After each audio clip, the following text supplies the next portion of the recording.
ఈసారి మీ ఆధ్వర్యంలో జరుగుతోందని వినికిడి. రిటైనింగ్ వాల్ పూర్తి అయిపోయింది. అదే రిటైనింగ్ వాల్ కడదాం అని చెప్పని 650 కోట్ల రూపాయల నిధులు జగన్మోహన్ రెడ్డి గారు ఈ నియోజకవర్గానికి ఇచ్చారు. అన్నిటికన్నా సరే ముఖ్యమంత్రిగా జగన్మోహన్ రెడ్డి గారు చేశారు, సంక్షేమ పథకాలు పక్కన పెడతాండి, ఆయన వ్యక్తిత్వం.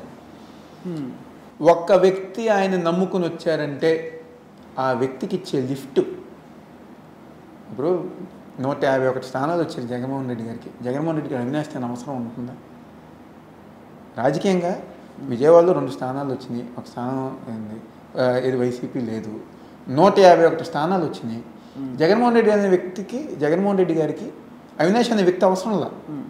కానీ దగ్గరికి తీసుకుని నెహ్రూ గారికి, రాజశేఖర్ రెడ్డి గారికి ఉన్న పరిచయం తెలుసుకుని ఈరోజు ఒక సొంత తమ్ముళ్ళలాగా ఒక లిఫ్ట్ ఇచ్చి సమాజంలో ఏదైతే 40 సంవత్సరాలు నెహ్రూ గారు ఏర్పరచుకున్న పొలిటికల్ బేస్ ఉంది, మళ్ళీ వాళ్ళందరికీ కార్పొరేటర్ టికెట్ ఇచ్చి కార్పొరేటర్కి గెలిచి మళ్ళీ ఇంకొక 30 సంవత్సరాలు వైఎస్ఆర్ కాంగ్రెస్ పార్టీకి పనిచేసిన విధంగా మమ్మల్ని అందరిని తయారు చేశారు జగన్ గారు.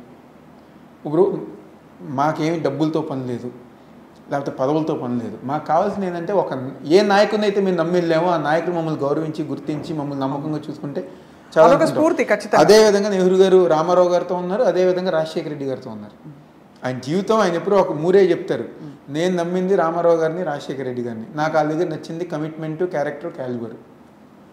ఈ మూరే నేను రామారావు గారికి, రాజశేఖర రెడ్డి గారికి చనిపోయేంత వరకు నేను అభిమాని అని చెప్పి నేను చెప్పుకుంటూ. అవును అవును మేము అదే చిన్నప్పటి నుంచి మా తండ్రి గారిని అలాగా చూసిన మేము కోరుకునేది గారు అదే. ఏమని కోరుకుంటారే, మనం ఒక నాయకుడి దగ్గరికి వెళ్తే ఆ నాయకుడు మనకి లిఫ్ట్ ఇవ్వాలి, ఆ నాయకుడు మనం గౌరవించాలి, మనల్ని నమ్మాలి అని కోరుకుంటాం. ఈరోజు ఆ లిఫ్టు, ఆ గౌరవం, ఆ నమ్మకం జగన్మోహన్ రెడ్డి గారి. ఎక్కడికి వెళ్ళినా అంటే ఎక్కడ గారా తక్కువ లేకుండా, తక్కువ చేయకుండా, లేకపోతే ఇతను మొన్నే వచ్చారు కదా, లేకపోతే ఇతను ఎమ్మెల్యే కాదని చెప్పి ఎక్కడికక్కడ తగ్గించాలి. బయట 100 చెప్తారండి, అసలు కంప్లీట్గా భిన్నం. నేను అసలు ఆశ్చర్యపోతా. మొన్నదాకా ఎమ్మెల్యేలుగా ఉండి అసలు అది మాట్లాడే మాటలు నేను ఆశ్చర్యపోతా. అరే జగన్మోహన్ రెడ్డి గారు ఉన్నప్పుడు మీరు అందరూ ఎలా ఉన్నారు, ఉంగుంగి నమస్కారాలు పెట్టి జగనన్న నువ్వే అసలు నువ్వు సూపరు, నువ్వు హీరో అని చెప్పని పనులు చేయించుకుని, అన్నీ చేయించుకుని, డబ్బులు సంపాదించి ఈరోజు పార్టీ వదిలేసి వెళ్ళిపోయే జగన్మోహన్ రెడ్డి గారు మీరు లేనిపోని అబద్ధాలు. జగన్మోహన్ రెడ్డి గారు వాళ్ళకి ఫోన్ చేసి మీరు తిరతేనే మీరు పార్టీలోనని చెప్పని ఏ రోజు నాకు చెప్పలేదు, ఏ రోజు మాకు చెప్పలేదు. నాకు తెలిసి ఈ పార్టీలో ఉన్న మిగిలిన అందరిని మీరు ఎంక్వైరీ చేసుకోండి, ఎవరినైనా ఎంక్వైరీ చేసుకోండి. జగన్మోహన్ రెడ్డి గారు అనే వ్యక్తి 14 ఫోన్ చేసి లేకపోతే పార్టీ ఆఫీస్ నుంచో లేకపోతే సీఎం ఆఫీస్ నుంచో మీరు వాళ్ళని తెట్టండి, వీళ్ళు తెట్టండి అని చెప్పని ఎవరికి చెప్పరు. మనకు ఉండాలి. అరే నా నాయకుడు, నా ముఖ్యమంత్రి, మన పార్టీ అధ్యక్షుడు మనల్ని ఆయన బొమ్మ వల్ల మన ఎమ్మెల్యేలు అవుతున్నాము, లేకపోతే పదవుల్లో ఉన్నాము, ఆ నాయకుడిని ఎవరన్నా తిడితే మనం ఎలా ఊరుకుంటామరా, మనందరూ రియాక్ట్ అవ్వాలని చెప్పి మనం అనుకోవాలి. అంతే కదా. ఏ మనిషి క్యారెక్టర్ ఉన్నారు, మనల్ని ఆదరించి మన దగ్గర తీసుకెళ్ళి మనల్ని నమ్మినారికి ఈయన ఇబ్బంది వచ్చినా లేకపోతే ఆయన కష్టం వచ్చినా అవతల వ్యక్తి ఎవరన్నా తనని విమర్శిస్తాం మన బాధ్యత. అంతేగాని మేము గాంధీ మార్గంలాగా ఉంటాం, మాకు అందరూ కావాలి ఎందుకంటే తప్పే. నేను అది గాంధీ మార్గంలో ఉండటం తప్పు కాదు, మంచిగా ఉండటం తప్పు కాదు.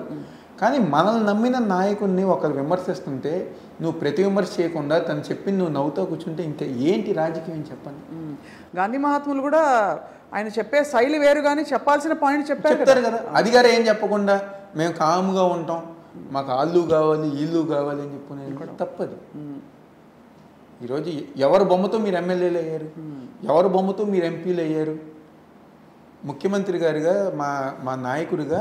కానీ ఈసారి ఈ నాయకుల మార్పిడి చాలా అలజడి తీసుకొచ్చింది కదా. అంటే నేను అనేది అలజడి మీరు చెప్తున్న ఈ నాయకుల్లో ఒకటండి, నాకైనా వాళ్ళకైనా ఎవరికైనా బలం మా జగన్మోహన్ రెడ్డి గారు. ఆ విషయం వాళ్ళు గుర్తుపెట్టుకోవాలి. అది ఒకసారి సొంతంగా వెళ్ళి పోటీ చేయమని చెప్పండి, కష్టం అంటారు కదా. కష్టం ఏంటి, డిపాజిట్లు దొరుకుతాయి వాళ్ళకి, అది డిపాజిట్లు వస్తాయి. మీరు జగన్మోహన్ రెడ్డి గారు బొమ్మతో మీరు ఎమ్మెల్యేలు అయ్యారు, నాకు ఇంక చెరువు జరిగింది అనుకోండి, నాకు చెప్పే స్వతంత్రం ఉంటుంది ఆయన దగ్గర. ఆయనేగా మా అందరు పెద్ద ఆయనేగా. అవును అంతే కదా, పార్టీ పెద్ద అంటే ఆయన. మా నియోజకవర్గంలో పన్నావట్ల వెళ్ళి ఆయన దగ్గర చెప్పాల్సిన విధానం కన్విన్స్ చేసుకుంటాము, అడుగుతాము, అన్న మీరు మాకు చేయాలని చెప్పని అడుగుతాము, ఏదో ఒకటి. అరే మా నాయకుడి దగ్గరికి అలాగే వెళ్ళి చేయాల్సిన స్వతంత్రం ఉంది. అది వాళ్ళు తెలుసుకోకుండా ఏమీ అవ్వట్లేదు అని చెప్పని నువ్వు ముందు చేయాలి కదా, నువ్వు ముందు ప్రయత్నించాలి కదా, నువ్వు వెళ్ళాలి కదా, నువ్వు ఫాలోఅప్ చేసుకోవాలి కదా. నువ్వు ఇక్కడ నుంచి చెప్పేసి అది అయిపోవాలనుకుంటే ఎందుకు అవుతుంది? 100 పనుల్లో 80 పనులు కూర్చుని చోట అయిపోతాయి, 20 పనులు ప్రజానీకం కోసం తిరగాలి. ఈరోజు రిటైనింగ్ వాల్ ఉంది, దాదాపుగా 80,000 మందికి, 80,000 మొత్తం రాణిగారి తోట దగ్గర నుంచి కృష్ణలంక దాకా. ఇది వరకు జూన్ జూలై వస్తే వాళ్ళ పరిస్థితి మహాదారుణం.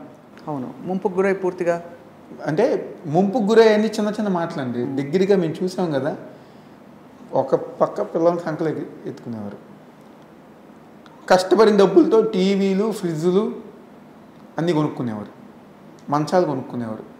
అవన్నీ గారు నేలపాలు అయిపోతాయి, అన్నీ గారు చెడిపోతాయి. డబ్బులు దాచుకుంటారు, 5,000, 10,000, 40,000 ఒక్కొక్క రూపాయి కూరబెట్టిన డబ్బులు దాచుకుంటారు, అన్నీ నేలపాలు అయిపోతాయి. ఒక పక్క టీవీ మోస్తారు, ఇంకో పక్క పిల్లల సంఖ్యలు ఎక్కించుకుంటారు. వెళ్ళి ఇందిరాగాంధీ స్టేడియంలో గత 5 years తెలుగుదేశం ప్రభుత్వంలో ఉరకని ఇడ్లీలు, మధ్యాహ్నం నేల చారానం, రాత్రికి మళ్ళీ నేల మజ్జిగన్నం, ఇదే అది మెను. కనుక్కొని మీరు కావాలంటే ఎంక్వైరీ చేసుకోండి. కానీ అంటే జగన్మోహన్ రెడ్డి గారు గొప్ప, వాస్తవంగా చెప్పాం. కానీ ఆయనకి నేను పాదయాత్ర చేసే సమయంలో ప్రజలకు నేను ఇక్కడ మాట ఇచ్చాను కడతానని చెప్పని, అంటే అసెంబ్లీ సాక్షిగా.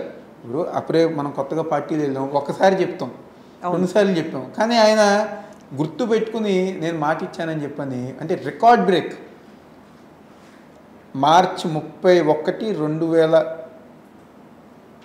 2021 శంకుస్థాపన చేశారు.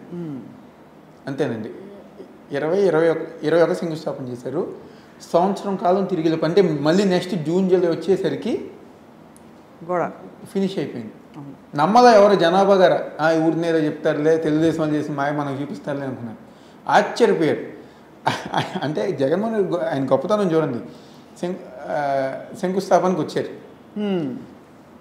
ఒక ఫేజు శంకుస్థాపన, ఆయన దారిలో వస్తా ఈ పక్క గారు ఖాళీ ఉంది కదా, ఈ పక్క గారు జనాలు ఇబ్బంది పడతారు కదా, ఈ పక్క గారు మీరు కట్టేనని చెప్పని అక్కడి నుంచి మళ్ళీ వెళ్ళి మళ్ళీ ఇంకొక 150 కోట్లు శాంక్షన్ చేశారు. అంటే టోటల్ వాల్ అనేది టోటల్ ఇది చేపించి తరోగా చేయాలని చెప్పని. ఇప్పుడు ఇంకో ఫేజ్ చెప్పమని చెప్పి మేము అడిగామా? మేమందరం వెయిట్ చేస్తున్నాం, బొక్కేలు పట్టినాయి జగన్మోహన్ రెడ్డి గారు వస్తారని చెప్పని. దిగటం కారు దిగటం, ఇమ్తియాజ్ గారు మా కలెక్టర్, జేసీగా మాధవి లతారెడ్డి గారు ఇప్పుడు మన రాజమండ్రి కలెక్టర్గా ఉన్నారు, ఆయన వాళ్ళ పక్కనే ఉన్నా.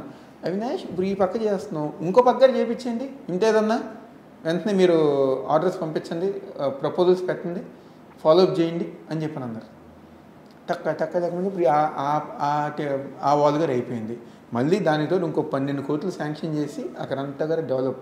మనం దుబాయ్లో, అమెరికాలో చూస్తాం, పక్కనే రివర్ వెళ్తూ ఉంటుంది, ఇక్కడంతా వాకింగ్ ట్రాక్లు, రన్నింగ్ ట్రాక్లు ఉంటాయి. ఆ వాతావరణం వచ్చింది. ఇదివరకు రాణిగారి తోట కృష్ణలంక అంటే ఏదో కార్మికులు ఉంటారు, సామాన్య కుటుంబాలు ఉంటాయి, బిలో మిడిల్ క్లాస్ ఉంటారు. ఈరోజు అసలు ఎంత అందంగా ఉంది ఆ ప్రాంతం, కాలనీల కన్నా ధీటుగా ఉంది ఆ ప్రాంతం. అంటే అది జగన్మోహన్ రెడ్డి గారి నాయకత్వం. మా దాంట్లో 650 కోట్ల అభివృద్ధి జరిగింది. నేను ఈరోజు చెప్తా, ఎవరితోనైనా డిస్కషన్ నేను రెడీ. అంటారు కదా డెవలప్మెంట్ ఎక్కడ జరిగింది చూపిస్తారా, చూపిమని చెప్పని. కానీ ఎందుకు మీ పార్టీ కానీ పదే అంటే ఇప్పుడేదో కొంచెం అప్పుడప్పుడు బయటకు వస్తున్నాయి, కానీ స్కూల్స్లో చేసిన ఫేస్ లిఫ్ట్, మేక్ ఓవర్, మొత్తం అంతా క్షుణ్ణంగా మొత్తం మార్పులు చేర్పులు చేయడం అనేది ఎందుకు మీ పార్టీ నాయకులు చెప్పుకోవడం లేదు? చెప్పుకోవట్లేదని చెప్పి నేను లేదండి, అవి ప్రొజెక్ట్ చేసి మీడియా మాకు తక్కువైంది అంతే. అదంటారు మెయిన్ అంతే. ఎందుకంటే నేను పదే నేను విజనరీని అని చెప్పుకుంటారు చంద్రబాబు గారు.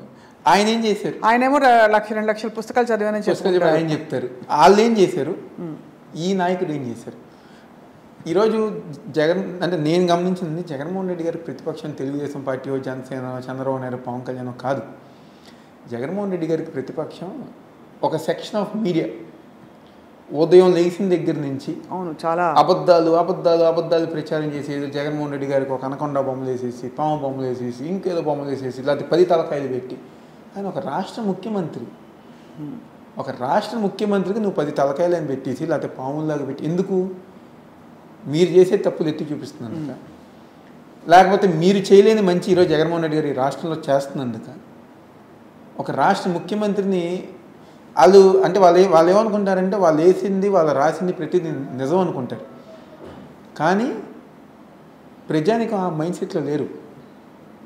ప్రజానికం గారు టోటల్గా ఆయన మనకేం చేశారు, రైట్, మన ఇంటికి ఏం వచ్చింది, మన పిల్లలు ఎలా చదువుకుంటున్నారు, ఇదివరకు మన పిల్లలు స్కూల్లో ఎలా చదువుకున్నారు, ఈ రోజు ఎలా స్కూల్లో చదువుకుంటున్నారు. మరి ఎంప్లాయీస్లో ఎడ్యుకేటెడ్ క్లాసెస్లో కొంచెం క్రిటికల్గా చూస్తున్నారు అనే టాక్ ఎందుకు వచ్చింది అంటే అవినాష్ గారు? ఇది ఒక మీడియా హైప్ అండి. మీడియా హైప్ అంటారు ఇది. Media totally media hype. ఎందుకంటే నిజంగానే సిద్ధం సభలు మీరు చెప్పినట్టు చూస్తే అంటే అర్థం కాని విధంగా ఉన్నాయి. అసలు ఉత్సాహం, అసలు జనసంద్రం ఇసుకేస్తే రాలని జనం, ఇవన్నీ నానుళ్ళు ఎక్కడి నుంచి వచ్చాయి అంటే ఇదిగో ఇలాంటి సందర్భాలు చూసినప్పుడు అన్నట్టుంది. ఒకటండి, ఇదివరకు కాలంలో ఈనాడు పేపర్ అంటే ఒక ఏదో న్యూట్రల్ పేపర్లో రాసింది 80% నిజం అని చెప్పండి. అలాంటి ఈనాడు పేపర్ గారు ఈరోజు ఫ్రీగా వేసుకునే పరిస్థితి వచ్చింది. ఎవరు చదవట్లేదు అంటే నమ్మట్లేదు అంటే ఒక బయాస్డ్గా వాళ్ళ మనిషి అనే వ్యక్తి ముఖ్యమంత్రి అవ్వాలని చెప్పిన కోరికతోనే వాళ్ళు వార్తలు రాస్తారు. కానీ ప్రజానీకానికి ఉపయోగపడేది యాజ్ ఏ మీడియాగా ప్రభుత్వం అనేది తప్పు చేసినా లేకపోతే సలహాలు ఇవ్వాలనుకున్నా మీడియాలో వెల్ అండ్ గుడ్ ఇవ్వచ్చు, తప్పులేదు.